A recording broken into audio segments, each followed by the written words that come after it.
sabi mo? Pumunta tayo ng hotel. Usap lang ganun. Bakit sa hotel pa? Pwede namang dito na lang sa cafe. Come on, Canelia, Kendra. KK, my love. Hindi mo ba naisip na mas payapa ron? Na mas tahimik at makakapag-usap tayo ron? May aircon pa, di ba? Varkin kasi... Canelia, mahal mo ako, di ba? Canelia. Yes, I love you, but... Tara, pumunta tayo ng hotel ngayon. Don't worry. I'll pay for everything. Ayoko.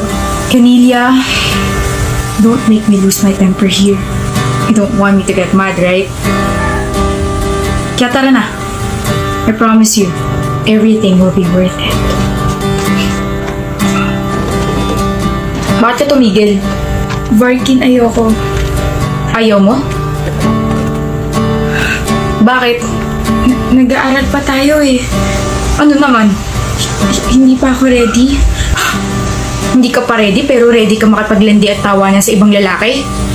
Varkin, yung boses mo. Baka alam mo kung tinataasan ka na boses. Nakakainis ka kasi. Tsaka ano sabi mo kanina? Mahal mo ako? Huwag naman pala eh. Bumigay ka na. Huwag mo akong pilitin. Hindi kita pinipilit. Inuutusan kitang babae ka. Wala ka nang ibang magandang ginagawa tapos ganito ka pa. Tara na kasi. Hindi mo talaga ako mahal, no? Ano?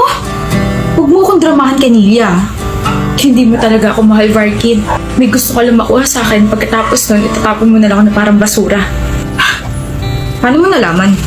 Tain na, matalino ka nga pala.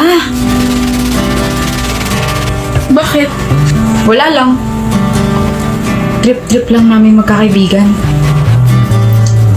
Hindi ka naaawa sa akin? Mas naawa ako sa sarili ko. Pinatulan kita eh. Tutuloy ba tayo sa hotel o ano? Varkin, ayoko. Ayaw mo talaga? Tiga Batangas ka pa, di ba? Umuwi ka mag-isa mo. Baka arte nito.